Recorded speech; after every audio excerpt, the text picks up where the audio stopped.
कैसे लोगों को रोक रोक के पूछ पूछ के, आम महिलाएं ऊपर दुपट्टा बांध के, और 100 रुपये 150 रुपये 100-150 रुपये। और वो कोठे वाली नहीं है, वो आम घरों की औरतें हैं। तो ये एक व्यवसाय बन गया है। आप तो समझ ये लीजिए। जो आम घरों की औरतें वहाँ 100-150 रुपए हाँ की, हाँ और हम कई बार ऑनलाइन हाँ भी सुनते हैं कि एस्कॉर्ट सर्विस है, हाँ इस तरह की हाँ सर्विसेज हाँ है, ऑनलाइन भी आप वो कर। हाँ, कई बार हम कॉलेज गर्ल्स के बारे में सुनते वो हैं। बड़ा है, वहाँ तो 10,000 से शुरुआत है। ये कैसे होता है ये पूरा? देखिए आप गौर करिएगा, नोएडा में नहीं, आप गुड़गांव जाइए, दिल्ली जाइए बेसिकली, रेड लाइट पे जाइए, 3-4 बार में जाके रेड लाइट खुलती है जहाँ बहुत व्यस्ततम हो चौराहे, वहीं एक लड़की खड़ी दिखेगी आपको फुटपाथ पे, पोल से लगी हुई। अभी एक पुराना ज़माना था, तब वो ऐसी कुछ भी ले लिया किताब, कि जैसे पढ़ रही हूँ, कोई कॉलेज गोइंग गर्ल्स होगी, कहीं एग्ज़ाम कल होंगे, तो अभी किसी का वेट कर रही है जाने का और किताब पढ़ रही है। आज मोबाइल का, वो मोबाइल चला रही है, लेकिन उसकी निगाह इधर उधर भी है। वो केवल उसका अंगूठा काफ़ी है, जैसी रेड लाइट हुई तो केवल इतना अंगूठा रखती है और इसको ऐसे चलाती रहेगी। जिसको आना होगा अंगूठा देख के वो आ जाएगा, वो साइन है। वो कहेगा हाँ, वो उसे ये कहेगा, ये जाएगी, सौदा करेगी। नहीं हुआ, कौन ध्यान देता है कौन किससे क्या कर रहा है, कितने। अगर तुम जगह दोगे तो पैसे कम लगेंगे, मैं जगह लगूंगी, मेरी जगह पे जाओगे तो पैसे ज़्यादा लगेंगे, जगह के एक्स्ट्रा लगेंगे। सौदा तय हो गया तो चली जाएगी गाड़ी में बैठ के, नहीं हुआ तो वो फिर वापस अपनी जगह उसी मुद्रा में आ जाएगी। आप नहीं जानते कि रेड लाइट क्यों है, ये इन्हें रेड लाइट एरिया क्यों जाते हैं। अभी आपने एक सवाल पूछा था, ये लड़कियां जानती हैं कि क्या है रेड लाइट। अंग्रेज़ों के टाइम में एक थोड़ा सा कुछ सिक्योरिटी के पर्पज से कि सैनिक वहाँ ना जाएं, कुछ घटनाएं हुई, तो वो बहुत लाइटों का तो ज़माना नहीं था, लेकिन अगर आप लोगों को पुराना किसी से बातचीत में पता हो तो लैंप शेड लगते थे। हाँ, आगे है ना, लैंप शेड लगते थे। उसमें कभी गांव में तो होता था, सेकेंड वर्ल्ड वॉर के टाइम से शुरू हुआ था हाँ शायद ये। हाँ, तो वो लैंप शेड में रात को तेल डाला, कुछ डाला, फिर एक चौकीदार आता था, वो जलाता था। तो हर रेड लाइट के हर एक जो ये बाज़ार थे, दाल मंडी, इनके बाहर वो एक पोल लगा होता था और एक उधर लगा होता था, और वो लाल शीशे उसके होते थे। रात को जला, 8 बजे जलता था, सुबह 8 बजे बंद होता था। इसका मतलब ये रेड लाइट हो गई। अब बात ये है, वो रेड लाइट आपकी है, ये आपकी मर्जी है कि आप रेड लाइट तोड़ के जाएंगे तो आपका चालान भी कटेगा, आपका सम्मान भी कम होगा। बड़ा बदतमीज़ आदमी है, रेड लाइट हो रही है उसके बाद भी तोड़ के भाग गया, आपको चोट भी लग सकती है, जो इधर से आने वाला है आपका एक्सीडेंट भी हो सकती है। वही सेम बात वहाँ थी कि भाई रेड लाइट हो गई है, अब आपकी मर्जी, आप अपना सम्मान खोने जाते हो तो चले जाओ, नहीं जाना चाहते तो रुक जाओ, घूम के चले जाओ, दूसरे बाज़ार में जाना तो इस बाज़ार को छोड़ दो, यहाँ मत आओ। वो आपके लिए था, इसलिए रेड लाइट एरिया कहलाया उसके। उससे पहले दाल मंडी कहलाते थे, जब तक ये नहीं थे तब तक ये। और ये हर जगह दाल मंडी में ही है, मतलब जहाँ थोक का व्यापार है, दाल, मसाले, अनाज। क्या रीज़न रहा कि वहीं पर के बाहर से व्यापारी आते थे? देखिए मैं अगर आपसे मेरठ की बात करूं पहले, अगर आप चलिए जीबी रोड की हम बात करते हैं, आप देख रहे हैं तो मेन मार्केट है वो, वहाँ हर व्यापारी आएगा, हाँ। बाहर का भी आएगा, है ना। अब बाहर के व्यापारी ने कहीं रुकने की व्यवस्था कर रखी होगी।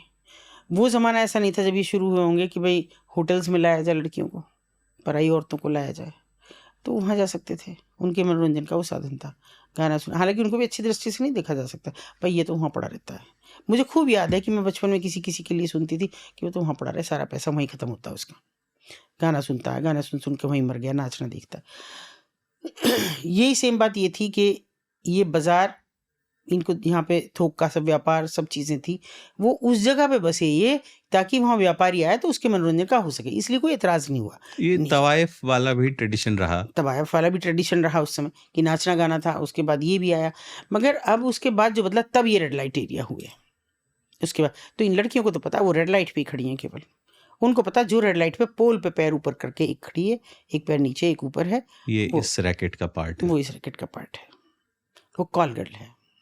तो जिनको हम कॉल गर्ल्स कह रहे हैं, तो इनको इस धंधे में, मतलब कोई इस बिजनेस में कैसे आती है? नहीं, कोई लत, उनको लग्जरी चाहिए। देखिए अभी तो एक बड़ा ख़राब बात चल गई है पिछले कुछ बरसों से, मैं तो अभी तक काउंसलिंग को ये समझती आई हूँ कि किसी को मेंटल ट्रॉमा हो तो उसकी काउंसलिंग हो, घरेलू प्रॉब्लम हो उसमें काउंसलिंग हो, वही मेरे लोग करते आए, मेरे साथी, मेरे काउंसलर्स। अभी क्या है कि हमने एक फॉर्म भरा, हम बीटेक करने जा रहे हैं, लॉ करने जा रहे हैं, बीएड करने जा रहे हैं, तो अभी काउंसलिंग नहीं हुई है ना। सुना है काउंसलिंग? ये कैसी काउंसलिंग? काउंसलिंग क्या है? ये मैंने दिल्ली भरा, ये मैंने ये कॉलेज भरा, ये मैंने ये कॉलेज भरा, दूर दराज की भर्ती है मैंने। मैं मेरठ में रह रही हूँ, मैंने बेंगलोर भरा है, उड़ीसा भरा है, वहाँ भरा, मेनली बेंगलोर। बेंगलोर का बच्चा भरता तो इधर भर रहा है। ये क्या है काउंसलिंग? बच्चे से पूछा जाएगा, हाँ सबसे पहले पूछा कि अच्छा भाई उड़ीसा है आपका पहला कि बेंगलोर? बेंगलोर है जी। बेंगलोर तो नहीं मिल रहा आपको, तो उड़ीसा दे दो। ये काउंसलिंग है? ये कैसी काउंसलिंग है?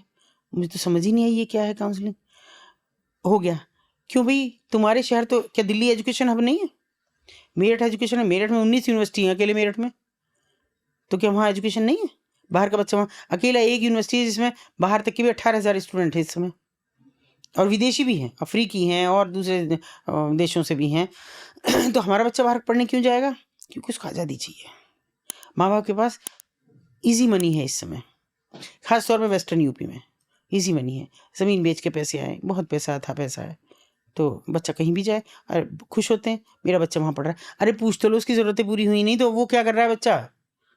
अपने नोएडा में देख लो, आप बाहर निकलो। मैं तो पिछले 1 साल से नोएडा में इतने चक्कर लगे हैं कि मैं देखती हूँ, शर्मिंदा हो जाती हूँ सच में। ये हैं बेटियाँ, इन बेटियों को बचाने की बात कर रहे हैं, नहीं वो बचती। अगर ये बेटियां बच रही होती तो फिर कोई भी बेटी खराब ना हुई होती। और ये अपनी मर्जी से हो रहा मर्जी से, ये सब अपनी मर्जी से, इनका कहीं कुछ नहीं है, कोई इनको रोकने वाला नहीं है। माँ बाप को पता नहीं लगता है, उन्हें ये नहीं पता लगता कि ब्रांडेड कपड़े, अरे मुझे तो अंतर ही नहीं समझ में आया, अरे ब्रांडेड क्या होता है और बे ब्रांडेड क्या होता है, सब मुझे तो एक जैसे ही लगते हैं। तो क्या हो जाएगा कि ब्रांडेड पहन लोगे? क्या कोई एक, मतलब अभी नई टैगलाइन इन्होंने शुरू करके कह दिया है, my body my choice.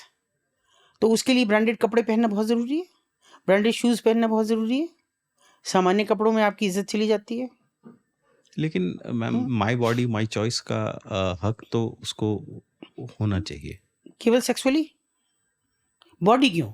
My life कहो ना, माई लाइफ माई चॉइस कहो, माई बॉडी क्यों?